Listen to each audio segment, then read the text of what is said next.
안녕하십니까. Y타임스 논평의 추북일입니다. 오늘은 이 북러 정상회담에 대한 대예측을 한번 해보겠습니다. 일종의 정세 분석이라고 할 수 있겠는데요. 이 북러 정상회담, 많은 언론들이 지금 관심을 가지고 있고, 우리 한국 언론들은 이 북러 회담에 대해서 굉장히 높은 가능성도 또 이렇게 평가를 하고 있는데, 과연 그런지 한번 생각해 보겠습니다. 결론부터 말씀드리자면, 이번 북러 정상회담은 빛 좋은 기살구가 될 가능성이 많습니다. 25일경에 러시아의 블라디보스톡에서 열릴 것으로 전망되고 있는데요. 아마도 이제 김정은 위원장이 중국을 거쳐서 열차를 이용해 가지고 블라디보스톡으로 갈 것 같습니다. 이 블라디보스톡 인근에 루스키 섬에 있는데요. 이 루스키 섬에 있는 극동연방대학교, 국립대학교입니다. 여기서 아마 정상회담이 진행되지 않겠나 이렇게 예측을 하고 있습니다. 이 러시아의 푸틴 대통령이 26일과 27일 날 중국의 베이징에서 1대1로 포럼에 참석합니다. 그 가는 길에 블라디보스톡에 내려서 김정은하고 이제 회담을 하는 셈입니다. 이번 북러 회담을 위해서 러시아는 이미 1월 초에 밀가루 5만 톤을 선물로 이렇게 보낸 바 있습니다. 이 북한과 러시아의 정상회담은 지난 2011년에 당시 이제 김정일 국방위원장하고 드미트리 메드베데프 대통령하고 시베리아의 울란우대에서 만난 지 딱 8년 만에 이번에 다시 북한과 러시아의 정상이 만났다 이렇게 볼 수가 있을 겁니다. 그렇다면 이번 북러 정상회담에 임하는 김정은의 전략은 무엇일까요? 그동안 사실 몇 차례 푸틴 대통령이 러시아에서 모스크바에서 하자, 그리고 이제 블라디보스톡에서 회담을 하자라고 이렇게 초청을 했는데도 그동안에는 가지를 않았습니다. 근데 이번에 이제 김정은이 블라디보스톡으로 달려가는 데는 가장 큰 이유가 결국은 대북 제재의 벽을 뚫어보기 위해서 갈 겁니다. 러시아는 이미 2012년에 110억 달러에 해당하는 북한 채무의 90% 이상을 탕감해 준 적이 있습니다. 지금도 매월 4,000톤 규모의 정제유를 공급하고 있습니다. 이 북한에 정제유를 공급하는 나라는 중국과 러시아뿐입니다. 이런 러시아에 김정은은 대북 제재의 과감한 돌파를 요구하지 않을까 이렇게 예상을 하고 있습니다. 가장 큰 당면 과제는 북한 근로자의 러시아 송출과 관련해 가지고 지금 러시아가 이걸 줄이고 있는데 줄이는 걸 중단하고 더 늘려달라 이걸 아마 요청할 겁니다. 더불어 이제 이 과감한 에너지 지원 같은 데도 김정은 높은 관심을 갖고 있다 이렇게 지금 예상이 됩니다. 또 이와 함께 이 북한 철도 개선 문제, 지금 남쪽에서 그 철도를 다 해주겠다 그랬는데 대북 제재로 지금 안 되지 않습니까? 그래서 착공식만 하고 말도 안 되는 착공식만 하고 지금 딱 중단되어 있는 건데요. 이 북한 철도 개선 문제, 특별히 이제 러시아와 낮은 핫산을 잇고 그 다음에 이제 평양으로 가는 뭐 이런 경원 라인까지도 이번에 좀 논의하지 않을까. 그리고 지금 전용기가 없어가지고 이 베트남에서 하노이 정상회담 하는데도 열차를 타고 갔지 않습니까? 전용기를 이번에 러시아산으로 도입하는 것도 아마 논의할 것으로 봅니다. 이건 이제 이미 푸틴 대통령의 블라디보스톡 방문에 수행원으로 철도 담당자와 항공기 업체의 간부가 포함된 것으로 보니까 아마 이제 그런 이야기가 논의될 거다 하는 예상을 하는 겁니다. 그렇다 그러면 김정은과 만나는 푸틴의 생각은 뭘까요? 가장 큰 것은 북한 해결사 역할을 자신이 한번 해보겠다 이런 겁니다.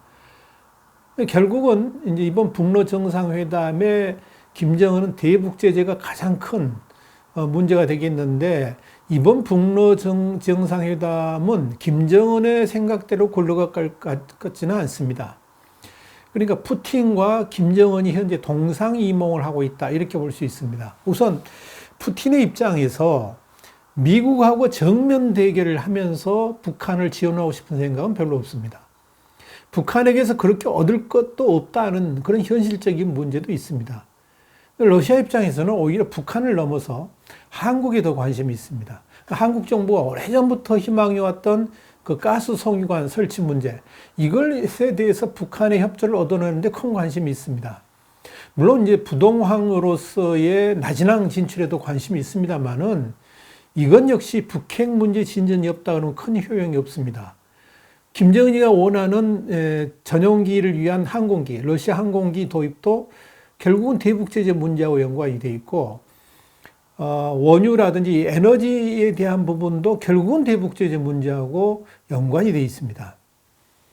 결국 러시아가 북한으로부터 또는 북한을 이용해서 한국과의 경제 협력이라든지 또 미국과의 관계 개선이라든지 이런 이익을 얻으려면은 북한의 비핵화 문제가 필수적입니다.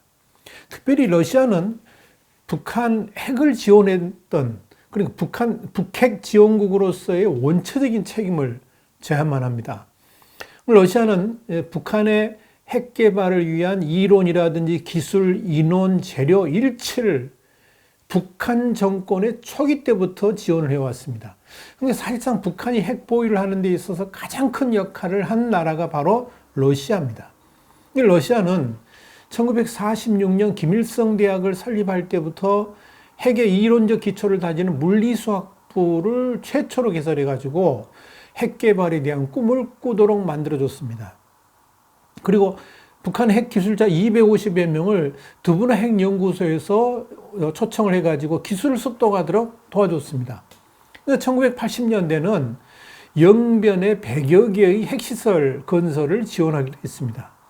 그러니까 러시아가 핵탄두 개발에 대한 기술 말고는 전체적인 핵 기술을 사실상 북한에 이렇게 다 지원을 한 셈입니다. 심지어 북한은 이 소련이 붕괴할 때 이 혼란기를 틈타서 러시아의 핵과 미사일 장비, 기술을 대거 불법적으로 반입을 했습니다. 그래서 러시아의 핵기술자들을 대거 고용해가지고 1차 핵실험을 성공하게 된 것 아니겠습니까? 그러니까 지금의 북한 핵 보유는 러시아가 있었기 때문에 가능한 겁니다. 러시아가 이런 북핵 문제에 대해서 근본적인 책임이 있기 때문에 결자 해지를 해야만 입장이라 이렇게 이야기할 수가 있습니다. 당장 이제 북한 핵 보유 때문에 러시아로서는 경제 개발의 당면 과제가 눈앞에 있습니다만은 이 극동 지역 개발을 제대로 할 수가 없습니다. 그러니까 지금 러시아에서 가장 어떻게 보면 뼈아픈 지역 중에 하나, 개발을 못해서 참 마음 아픈 지역 중에 하나가 이 극동 지역인데, 이 극동 지역 개발을 하려면은 한국과 중국의 역할, 특별히 한국의 역할이 아주 큽니다. 한국이 도와주지 않냐면, 그리고 일본이 도와주지 않냐면 이 극동 지역 개발을 하는 게 굉장히 어렵습니다. 그러니까 이 한국의 경제 지원을 얻으려면은 결국 북핵 문제가 해결돼야만 됩니다. 또 러시아가 북한하고 39.1km의 국경선을 접하고 있거든요. 그래도 핵실험을 할 때마다 이제 핵이 때문에 혹시나 피해가 올까 봐서 비상이 걸리는 러시아거든요. 중국은 말할 것도 없지만 러시아도 마찬가지입니다. 그러니까 만약에 핵 문제로 인한 사고가 발생하게 되면 당장 피해 대상국이 될 수 있기 때문에 굉장히 거기에 대해서도 러시아가 굉장히 관심을 갖고 있는 부분입니다. 당장 북핵 문제 때문에 극동 개발의 속도가 지지부진해지고, 이 문제가 푸틴 대통령 입장에서는 시급하게 해결해야 될 문제로 부각되고 있습니다. 지금 러시아의 경제는 사실상 최악의 상황은 아닙니다만 심각한 상황입니다. 미국이 러시아의 발목을 걸고 넘어서면 이 러시아는 전반적인 추락을 할 수밖에 없습니다. 그리 안에도 크림반도 합병 때문에 미국이나 일본으로부터 일정 부분의 제재를 받고 있는 러시아입니다. 그런데 미국과 러시아가 정면 대결한다. 그러니까 러시아가 이번에 미국의 뜻과 다르게 북한을 지원한다든지 그랬을 때는 더 큰 이제 제재를 당하게 될 텐데, 이 러시아가 바보가 아닌 이상 미국과 정면 대결을 해 가면서 북한을 지원할 생각은 추호도 없다, 이렇게 봐야 됩니다. 그래서 러시아도 북한에 대한 대북 제재에 동참하고 있는 것이고, 북한의 생명줄이라고 할 수 있는 북한 근로자도 그래서 철수시키는 겁니다. 여기에 대해서는 저희 와이타임스에 러시아가 미국이 요구대로 대북 제재에 동참을 했고, 그래서 북한 근로자를 철수하기로 결정했다는 기사가 있으니까 자세하게 읽어보시기 바랍니다. 그래서 지금 많이 줄였습니다. 러시아에 파견된 북한 근로자 문제는 이번 북러 정상회담에서 김정은의 최대 관심사이기도 합니다만은, 러시아가 이 김정은의 뜻을 받아들여 가지고 이를 확대하기는 곤란한 입장입니다. 더불어서 러시아가 지금 북한 근로자까지 받아들여 가지고 공사를 할 일감도 사실 별로 없습니다. 그러니까 이번 북러 정상회담에서 김정은이 얻어갈 선물이 별로 없다 하는 것을 말해주는 겁니다. 자, 그렇다면 그럼에도 불구하고 푸틴 대통령이 굳이 김정은을 만나려고 하는 의도는 무엇일까요? 다름 아니라 북한 핵 문제 해결에 자신이 주도권을 한번 쥐어보겠다 하는 이야기입니다. 지금 미국과 북한 간의 비핵화 협상이 사실상 어떻게 보면 고착됐다고 그럴까요? 중단된 상황에서 러시아가 이에 대한 돌파구를 열어보려고 하는 생각을 갖고 있다 하는 이야기입니다. 아마 여러분은 이게 무슨 말인가 할 텐데요. 러시아가 이 북핵 문제에 있어서 해결세가 돼가지고 주도적으로 이렇게 끌고 나간다 그러면 미국과 러시아의 관계가 급변할 가능성이 있습니다. 그러니까 그건 이미 지금 미국이 일부 제재를 가하고 있는 것들이 다 해결될 부분도 있고요. 미국이 또 러시아를 도와줄 부분도 있습니다. 이런 것들이 해결된다는 거죠. 이미 미국의 비건 국무부 특별대표가 러시아로 건너가 가지고요, 이 문제를 조율했습니다. 러시아의 북한 비핵화 방안은 뭐냐면 중국하고 대동소이합니다.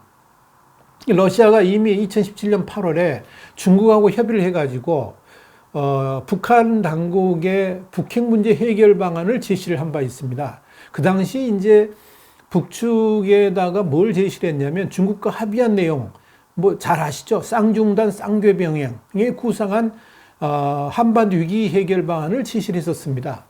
여기에 의하면은 북한은 이 핵과 미사일 활동을 중단하고 대규모 한미 훈련도 중단하고 이 쌍중단, 이건 이제 이미 이루어졌지 않습니까? 그럼 남은 건 쌍궤병행입니다. 그러니까 이번에 결국은 이 북러 정상회담에서 푸틴이 제시하는 것은 쌍궤병행을 적극적으로 이렇게 김정은을 설득하지 않겠나 봅니다. 이 쌍궤병행이 뭡니까? 한반도 비핵화 프로세스와 미북 간 평화제재 구축을 병행하자 하는 이야기죠. 그러니까 지금 이번 푸틴 대통령이 김정은에게 제시할 가장 큰 카드가 바로 이 쌍궤병행이라는 이야기입니다. 이것이 이루어지면 대북제재 문제도 저절로 해결될 수 있기 때문에 그렇습니다.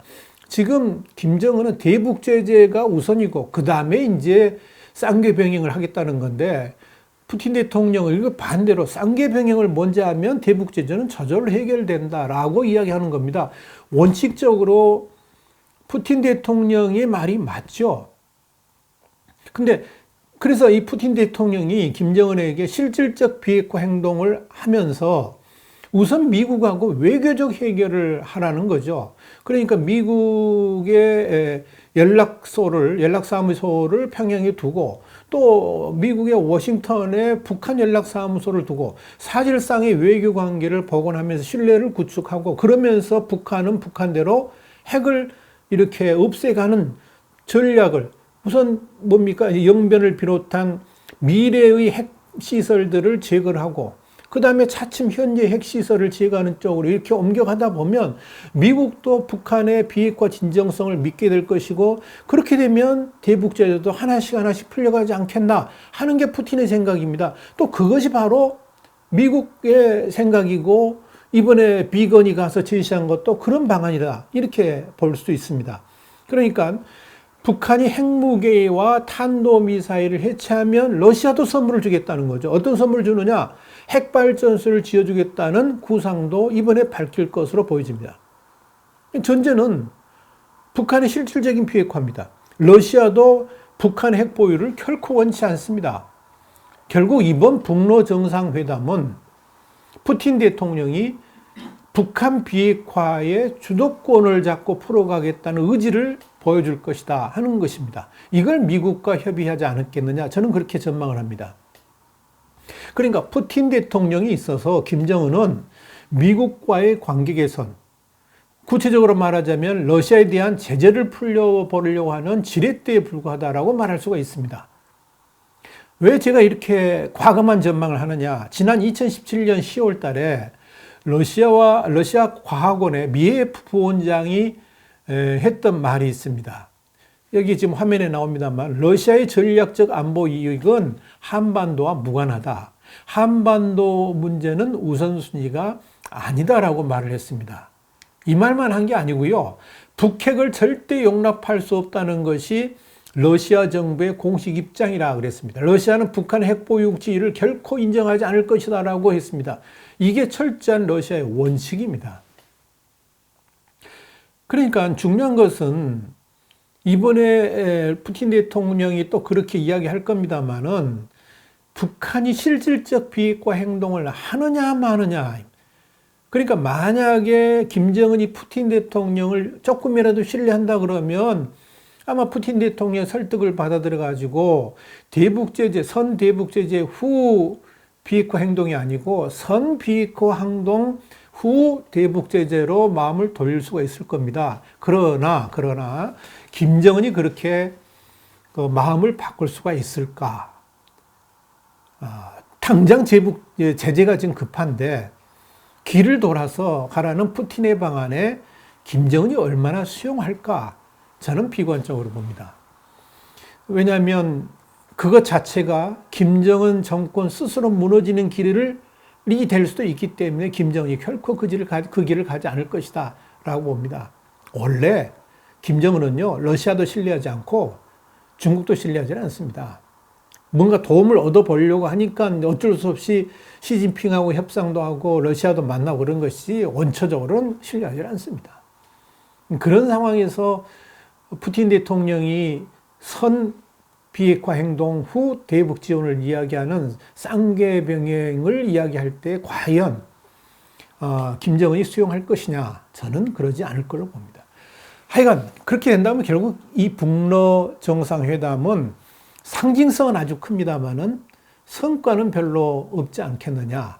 그러니까 잔치집에 뭐 잔치한다는 소문은 엄청나게 났는데 가보니까 먹을 것은 별로 없는 그런 회담이 되지 않겠나, 저는 그렇게 예상을 합니다. 한번 확인해 보십시다.